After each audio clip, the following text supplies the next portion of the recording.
Excella Education Study in USA assured scholarship. Contact 9881 నమస్కారం గురుగారు. ఓం శ్రీ మహాగణాధిపతయే నమః. గురుగారు, కొంతమంది బాగా సంపాదిస్తుంటారు, ధనం బాగానే వస్తుంది, కానీ అది నిలబడట్లేదు. ధనం అసలు నిలబడట్లేదు. ఏ రకంగా ప్రయత్నం చేసినా, మనం ఎంత పొదుపు చేయాలనుకున్నా ఇలా వస్తుంది, అలా వెళ్ళిపోతుంది అనేవాళ్ళు చాలామంది ఉంటుంటారు.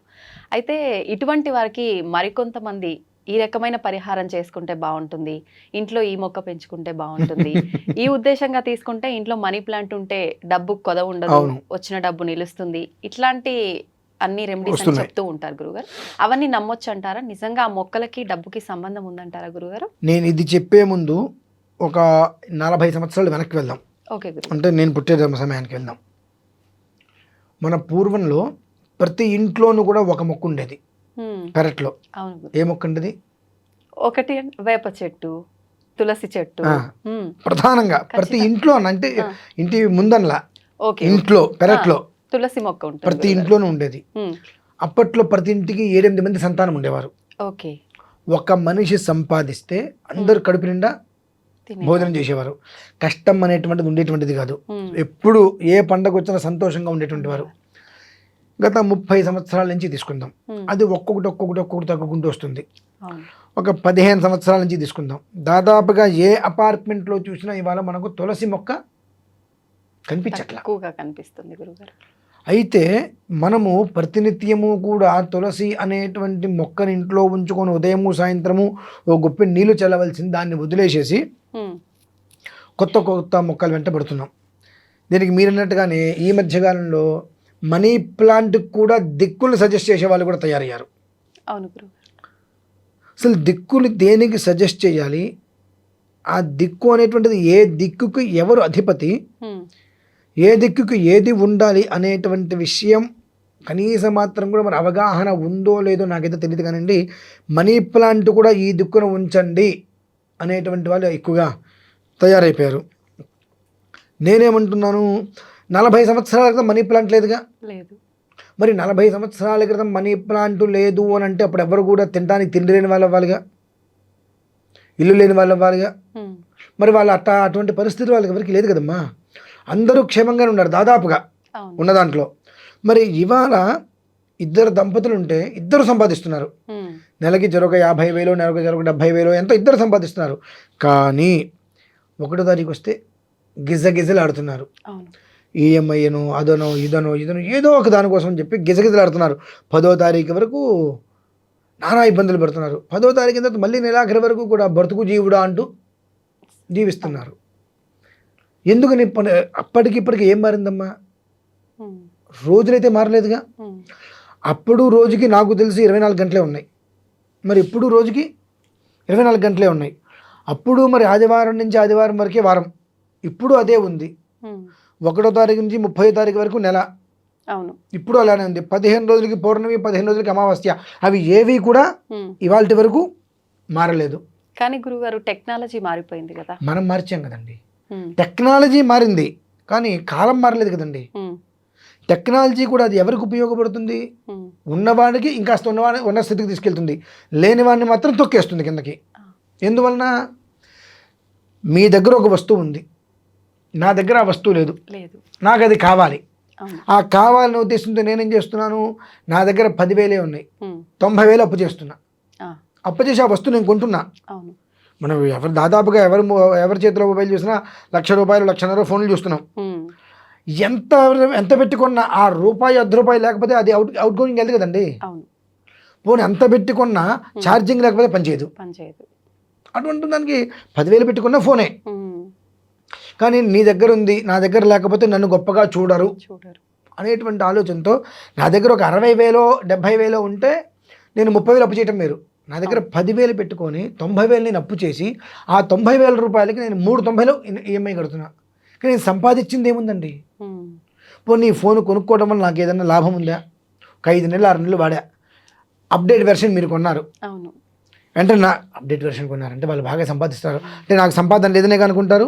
ఈ ₹1,00,000 పెట్టుకున్న ఫోన్ని 60,000, 70,000 అమ్మేస్తున్నారు. ఇక నువ్వు అందులో పొందింది ఏముంది? ఆనందం. అంటే ఈ రకంగా పులిని చూసి నక్క వాత పెట్టుకుంది అన్నట్టుగా ఎదుటి మనిషిని చూసి నీ జీవితాన్ని నువ్వు వృధా చేసుకుంటున్నావు. అక్కడేంటి ప్రధానంగా ఆలోచన మన దగ్గర లేదు. ఈ ఆలోచన మనకు రావాలి అంటేనే ఇంట్లో తులసి చెట్టు ఉండాలమ్మా. ఎందుకంటే తులసి చెట్టు ఎప్పుడైతే ఇంట్లో ఉంటుందో మనిషి తప్పటి అడుగు వేస్తుంటే ఖచ్చితంగా ఆ దారి మళ్ళించి నాయన నువ్వు వేసేది కరెక్ట్ అయినట్టు కాదు అని ఏదో ఒక రూపంలో ఒక మనిషి ద్వారా విషయాన్ని తెలియజేస్తాడు. ఓకే, దీనికి నేను మీకు ఇప్పుడు ఒక కథ కూడా చెప్పాల్సిన పరిస్థితి అయితే ఉంది. ఒక ఊర్లో ఒక గురువు గారు శిష్యుడు ఉన్నారు. గురుగారికి వివాహమైంది, ప్రశాంతంగా చదువుకుంటున్నాడు, వెళ్తున్నారు. గురుగారి భార్య గర్భవతి అయింది. గర్భవతిగా ఉన్నప్పుడు తీర్థయాత్రలు అవన్నీ చేసుకుంటూ వస్తే చక్కటి సంతానం కలుగుతుంది అనేటువంటిది ఒకటి ఉంది. జనరల్గా మనకు గర్భవతిగా ఉన్నప్పుడు వెళ్ళకూడదు అంటుంటారు గురుగారు. తీర్థయాత్రలు చేయాలమ్మా. లోపలికి వెళ్ళ క్షేత్ర దర్శిని అంటారు. క్షేత్రానికి వెళ్ళి నమస్కారం చేసుకుని వస్తూ ఉండాలి. ఎందువలన అంటే 7వ నెల తర్వాత, అది కూడా 7వ నెల నుంచి ఏ క్షణానైనా డెలివరీ అనేటువంటిది వస్తుంది కాబట్టి తల్లి అని అంటారు. ఏదైనా గుళ్ళోనో గోపురంలోనో ఉన్నప్పుడు డెలివరీ అయిందని తెలిస్తే ఆ అశౌచంతో దేవాలయంలో ఉంటే అక్కడ అపశృతి వస్తుంది కనుక ఈ 7వ నెల వచ్చిన తర్వాత క్షేత్రాన్ని మాత్రం వెళ్ళి శిఖర దర్శనం చేసుకుని వస్తూ ఉండాలి. అంటే దానివల్ల ఏమవుతుందంటే విష్ణుమూర్తి శివుడు అంటే హరిహరులు ఇద్దరు కలిసినటువంటి సంతానం కలుగుతుంది. అదొక పురాణంలో చెప్పబడి ఉన్నది. అట్లా అది దృష్టిలో ఉంచుకుని నాయన ఎవరిని ఇంటికి రాని జాగ్రత్తగా ఇంటిని కాపాడుకొని చెప్పి క్షేత్ర దర్శనానికి గురుగారు వెళ్తారు. ప్రసవ సమయం వస్తుంది. మరి బ్రహ్మదేవుడు నుదుటి మీద రాత రాయాలి కదా. బ్రహ్మదేవుడు ఇంట్లోకి వస్తాడు. బ్రహ్మదేవుడు ఇంట్లోకి వస్తే ఆ విద్యార్థి ఆపేస్తాడు అక్కడ. ఏమని, ఎవరండి మీరు లోపలికి వస్తున్నారు అని అంటే, అర్థం కాదు, నేను బ్రహ్మదేవుడిని, నీకెలా కనిపించా అంటే గురు శుశ్రూషయ, గురువు గారికి అంత నమ్మకంగా ఉండే సేవ చేశాడు కాబట్టి బ్రహ్మదేవుడు కనిపించాడు. నేను గురుగారు చెప్పినటువంటి విధానాన్ని మాత్రమే నేను ఇక్కడ ఆచరిస్తాను, లోపలికి వెళ్ళడానికి వీల్లేదంటారు. ప్రసవ వేదన జరుగుతుంది, నేను వెళ్ళి నుదుటి మీద రాయాలి, నుదుటి మీద నేను కనుక రాయకపోతే చాలా ఇబ్బందులు కలుగుతాయంటే, ఏం రాస్తావు నాకు చెప్పు అంటారు. నీకెట్ట చెప్తాది, నువ్వు చెప్పకపోతే నేను పంపించను. ప్రసవం అయిపోతుంది రావని కాదంటే నువ్వు నాకు చెప్పాల్సిందే చెప్తాడు. ఏమని చెప్తాడు, ఆ ఇంట్లో ప్రతిరోజు ఒక ఆవు, ఒక బియ్యం మూట తప్ప మరి ఇంకా ఏమీ ఉండదు అని రాస్తా అంటాడు. సరే పో అంటాడు, రాసేస్తాడు. బ్రహ్మదేవుడు వెళ్ళిపోతాడు, డెలివరీ అవుతుంది, గురుగారు వస్తారు, మళ్ళీ కొంతకాలం గడుస్తుంది, మళ్ళీ ఆమె గర్భవతి అవుతుంది, మళ్ళీ ఇదే తత్వంతో నడుస్తుంది. మళ్ళీ బ్రహ్మదేవుడు వస్తాడు. ఈసారి ఏం రాస్తాడు నుదుటి మీద అంటే, ఈ అమ్మాయికి ప్రతిరోజు ఒక సంబంధం వస్తుంది అంతే అని రాస్తాడు నుదుటి మీద. వెళ్ళిపోతాడు. సరే కొంతకాలానికి పిల్లవాడు చదువు పూర్తి అయిపోతుంది, అతను వెళ్ళిపోతాడు. కాస్త కొంతకాలానికి గురుగారు కూడా కాలం చేస్తారు, ఆవిడ కూడా కాలం చేస్తుంది. ఆ ఇద్దరు పిల్లలు ఉంటారు. వాళ్ళు వయస్సుకు వస్తారు. కానీ ఇంట్లో నిజంగానే బ్రహ్మదేవుడు రాసిన రాత ఏ రకంగా అయితే ఉందో, ఒక బియ్యం మూట, ఒక ఆవు తప్ప ఇంట్లో ఇంకా వాళ్ళకి ఏమీ ఉండవు. చంద్రోదయం ఏంటంటే ఆ వెన్నెల మొత్తం ఇంట్లోనే ఉంటుంది. వరుణుడు వచ్చాడంటే ఇల్లు మొత్తం నిండిపోయి ఉంటుంది. అట్లా అతనికి భార్య, పిల్లవాడు, ఏం చేయాలో అర్థం కాదు. చెల్లెలు ఉంటుంది మళ్ళీ, ఆమెకు రోజు ఒక సంబంధం వస్తూ ఉంటుంది, వెళ్ళిపోతూ ఉంటుంది.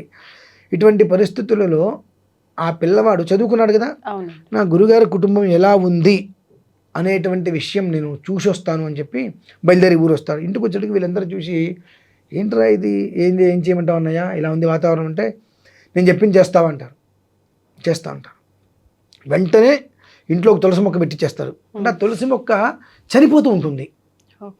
ఎన్నిసార్లు పెట్టినా, 100 సార్లు పెడితే 100 సార్లు కూడా అది చనిపోతూ ఉంటుంది. ఎందువలన చనిపోతుంది, ఆయన ఆ తులసి మొక్క అనేటువంటిది సింహద్వారానికి ఎదురుగుండా పెట్టాడు. సింహద్వారానికి ఎదురుగుండా పెట్టకూడదు. సింహద్వారం ఏదైతే ఉంటుందో సింహద్వారం గడపకి 1 అంగుళం కూడా పైకి ఏది ఉండకూడదు. దాన్నే రాజద్వారం అని కూడా అంటారు. ఇవాళ ఈ మీరు ఇందాక చెప్పారు మొక్కల పేర్లు ఏవో ఉన్నాయి, ఇంగ్లీష్లో ఉన్నాయి, మనీ ప్లాంట్. ఈ మనీ ప్లాంట్ ఇవన్నీ కూడా ఆ గుమ్మానికి పెడితే అలా అల్లుతున్నాయి. కానీ ఆ గుమ్మం అనేటువంటిది దానికి ఒక ముహూర్తం పెట్టి మనం నిర్మిస్తున్నాం. దర్వాదా ముహూర్తం అని చెప్పి, గుమ్మ ముహూర్తం అని చెప్పి, దానికన్నా నువ్వు ఎప్పుడు ఎత్తైతే పెట్టావో అది ఆ గుమ్మాన్ని నువ్వు అవమానించినట్టేగా. గుమ్మానికన్నా 1 అంగుళం కూడా ఎప్పుడు కూడా 1 అంగుళం కిందకు ఉండొచ్చు మొక్క, కుండి అయినా ఏదైనా, అంతకుమించి 1 అంగుళం కూడా పైకి ఉండకూడదు. అందుకనే ఇప్పుడు విషయం కాకుండా కొంతకాలం విషయం తీస్తే, ఇక్కడ గుమ్మం ఉంటే గుమ్మానికి 4-5 స్టెప్స్ ఉంటాయి కిందకి. ఆ మెట్లకి అటువైపు ఇటువైపు మొక్కలు ఉంటే తప్ప ఆ మెట్ల పైన మాత్రం ఎక్కడ కూడా ఎవరు మొక్కలు పెట్టేవారు కాదు. అది మనం తెలుసుకోవాల్సిన విషయం. తులసి మొక్క తీసుకురాగానే లేదన్నయ్య ఇంట్లో రోజు మేము పెడుతూనే ఉన్నాము, వారానికి ఒకసారి చనిపోతుంది, ఎక్కడ పెడుతున్నా అంటే ఎదురుకుండా చూపిస్తాడు సింహద్వారం దగ్గర.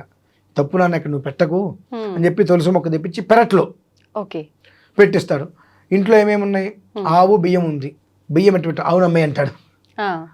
అన్నయ్య ఆ ఆవు పాల మీదే నా ఆధారము, జీవనాధారము, అది అమ్మేస్తే నా బ్రతికి ఎట్లా, నేను బాగు చేస్తాను, నీకు నమ్మకం ఉందా, ఉందన్నయ్య నేను చెప్పించి, సరే అవును అమ్మేస్తాడు. అమ్మేసేసి ఆ వచ్చిన డబ్బుతోటి బయటికి వెళ్ళి పప్పు ఉప్పు బియ్యం అన్నీ కొనుక్కొని వస్తాడు. కొనుక్కొచ్చి మర్నాడు 10 మందికి పిలిచి ఇంట్లో అన్నం పెడతారు. అర్థం కాదు రేపు పొద్దున ఏంటి పరిస్థితి. అవును, అక్కడ మనం తెలుసుకోవాల్సింది ఏమిటంటే బ్రహ్మదేవుడు ప్రతిరోజు ఇంట్లో ఒక బియ్యం మూట ఆవు ఉంటుంది అని రాశారు. కాబట్టి మర్నాడు ఎవరింట్లో ఏదో పూజ చేసుకున్నారు, ఇన్ని పిలిచారు, ఒక ఆవును దానం ఇచ్చారు. అంటే దీనికి చెప్తా, కథ అయిపోయిన తర్వాత చెప్తాను మా మూలం. ఒక ఆవును దానం ఇచ్చారు, మళ్ళీ ఆవును అమ్మేశాడు, మళ్ళీ డబ్బు తీసుకొచ్చాడు, ఆ డబ్బుతో ఇంకో 10 మందికి అన్నం పెట్టాడు. అలా అలా అలా ఒక రేకులు వేశాడు ఇంటి మీద. అలా అలా ఇంటికి కావాల్సినన్ని సమకూర్చుకుంటూ వస్తున్నాడు. అలానే ఆ అమ్మాయి దగ్గరికి వెళ్ళాడు. అమ్మా అన్నయ్య చెప్పన్నయ్య ఏంటి పరిస్థితి, సంబంధాలు ఏమైనా వస్తున్నాయి, పెళ్లి చేసుకుంటున్నావు ఏంటంటే రోజు సంబంధాలు అయితే వస్తున్నాయి అన్నయ్య, నా పరిస్థితి ఏం అర్థం కావట్లేదు అంటే, ఒక పని చెయ్యి, ఇవాళ నుంచి నన్ను చూడడానికి ఎవరైనా వస్తే పట్టు చీర, వంకీలు, వడ్డానం, చంద్రహారం ఇవన్నీ తీసుకువస్తేనే రండి, నన్ను చుట్టానికి రండి అంటే, మామూలుగానే చుట్టానికి రావట్లేదు అన్నయ్య అంటే, ఆయన ఏం రాశాడు, ప్రతిరోజు పెళ్లి సంబంధం వస్తుంది చుట్టానికి అంటే, ఆయన రాత ప్రకారం చచ్చినట్టు రావాల్సింది వస్తారు. పెళ్లి సంబంధం అంటే ఆమె చూస్తేనే కదా అది పెళ్లి చూపులు, ఈమె చూడాలి అని అంటే నాకు ఇవన్నీ కావాలి అనేటప్పటికీ సరే అన్నయ్య అలానే అంటుంది. మర్నాడు నుంచి ఇక రోజు ఒక మనిషి వస్తుంటాడు, ఇవన్నీ తీసుకొచ్చి పెడుతూ ఉంటాడు. వీటితోటి మొత్తం ఏ రోజుకి ఆ రోజు అమ్మేసేసి మంచి గృహాన్ని అంతా ఏర్పాటు చేసేసేసి ఒక 4 ఆవులు, ఊర్లో అందరికీ కూడా భోజనాలు పెట్టడాలు అనుకుంటూ అసలు ఏమీ లేదు అనేటువంటి పరిస్థితి నుంచి మంచి పొజిషన్ తీసుకెళ్ళిపోతాడు.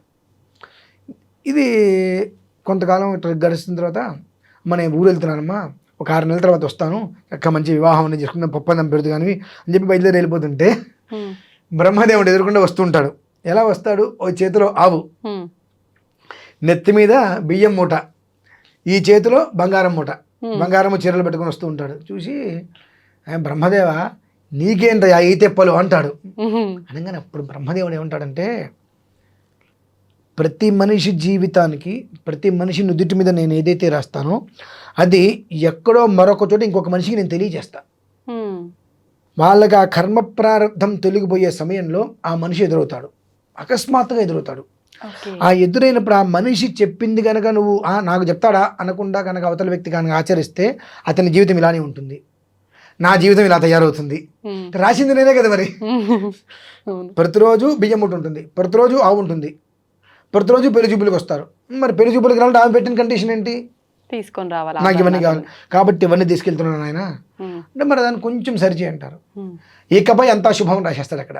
సూపర్. అంటే ఏంటి అంటే, ఇక్కడ ఎప్పటి నుంచి ఎంత చదువున్నా ఎంత ఏదున్నప్పటికీ కూడా దాన్ని మనం స్థిరంగా నిల్చుకోవాలంటే పెరట్లో తులసి చెట్టమ్మ ప్రధానంగా ఉండాలి.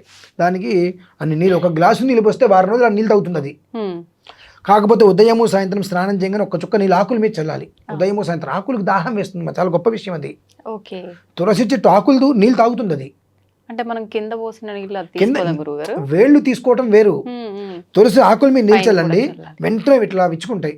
మీరు అంటే ఆ పని నేను చేయమని చెప్పకూడదు, 1 రోజు 2 రోజులు పూర్తిగా నీళ్ళు వదిలేసేసి తులసి చెట్టుకి ఆ ఆకులు మొత్తం వేలాడిపోతాయి. ఇట్లా ఆ చక్కగా చల్ల సమయంలో 4-5 కాసి నీళ్ళు తీసుకుని ఆకుల మీద చల్లండి, 5 నిమిషాల్లో ఆకులు అలా విచ్చుకుంటాయి. జీవం అనేటువంటిది అలా ఉంటుంది, కళ్ళకు కట్టినట్టు కనిపిస్తుంది. అలా నీళ్లు చల్లుతూ ఎవరైనా ఒక మనిషి అద్వితీయంగా, అంటే చిన్నప్పుడు ఎప్పుడు చూసారు మళ్ళీ చూడలేదు కదా, వచ్చి నీ యొక్క జీవితానికి వచ్చి ఇది ఇలా ఉంటుంది ఇలా ఉంటుంది ఇలా చేయన్నప్పుడు ఎందుకు నా ఆలోచించే దానికన్నా చెప్పింది చేస్తే జీవితం బాగుపడుతుంది ఒక నమ్మి కనుక నువ్వు చేసినట్లయితే నీ జీవితం బాగుపడుతుంది. ఎందువలన అంటే ఆ వ్యక్తికే నీ యొక్క జీవిత విధానాన్ని నేను తెలియజేస్తాను అని చెప్తారు భగవంతుడు. అందుకని ఇవాళ ఏమవుతుంది, ఎవరైనా వచ్చి ఏదైనా చెప్పాలని ప్రయత్నం చేస్తే ఎలావాయ్ నువ్వు నాకు చెప్పేది ఏంటి, నాకు తెలుసులే అని బాగుపడే జీవితాన్ని కూడా ఇబ్బంది పెట్టుకుంటున్నారు.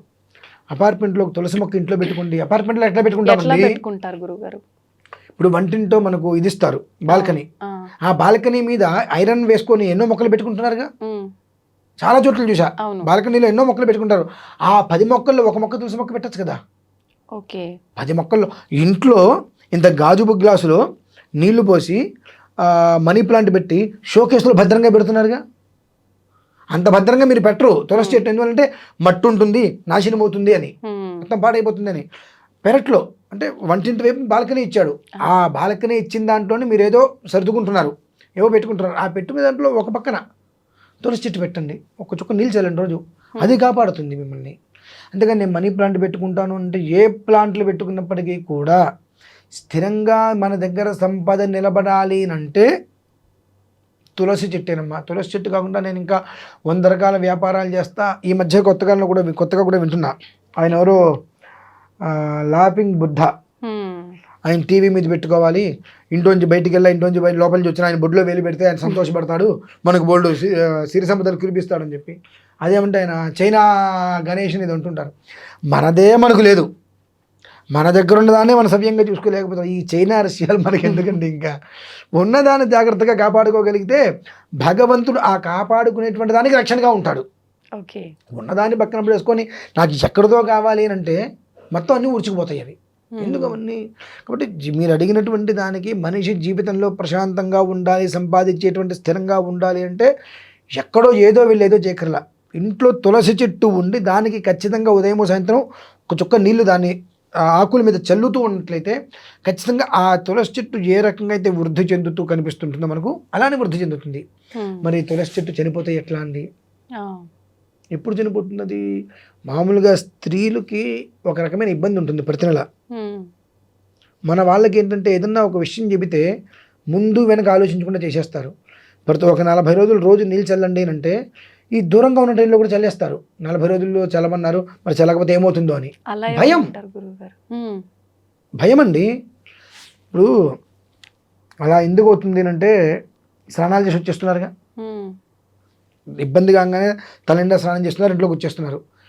అదే ఉప్పు, అదే కారం, అదే పసుపు, అదే కూరలు, అదే ఫ్రిడ్జ్, అన్నీ అవే.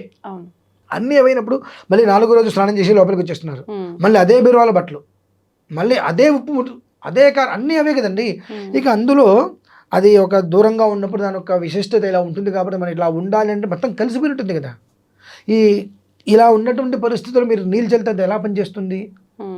అందుకనే అంటారు స్త్రీకి ఎప్పుడు కూడా 4వ రోజు అయిపోయిన తర్వాత 5వ రోజు నాడు ఇంట్లో మొత్తం కూడా గోమూత్రంతో శుద్ధి చేసుకోవాలి అని చెప్పి. అందుకని ఆ 4 రోజులు చల్లకోకుండా 5వ రోజు నాడు గోమూత్రం, ఆ గోమూత్రం తెచ్చుకొని ఇల్లు మొత్తం శుద్ధి చేసుకుంటే ఈ దోషం మొత్తం నిర్వీర్యం అయిపోతుంది. అది లేనప్పుడు ఎంత పూజ చేసినా 100 తులసి చెట్లు పెట్టుకున్నా ఒకటే.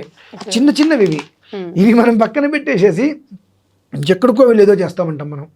మన ఇంట్లో ఉన్నటువంటి చిన్న చిన్న దోషాలను మనం నిర్వీర్యం చేసుకోవాలంటే ఇవి చేస్తే చాలు. ఇవి ఒక్కటి మనం చేయలేం. ఎక్కడెక్కడికో వెళ్ళి ఏదో చేస్తామంటాం, అవి ఫలితాలు రావు. ఇక్కడ ఉన్నది కూడా పోతూ ఉంటుంది. కాబట్టి ఆ ఒక్క విధానాన్ని అనుసరించినట్లయితే ఎక్కడికి వెళ్ళిన అవసరం లేదు, స్థిరంగా ఆ లక్ష్మి అనేటువంటిది వృద్ధి చెందుతుంది. తులసి చెట్లు అంత మహత్యం ఉందా అండి?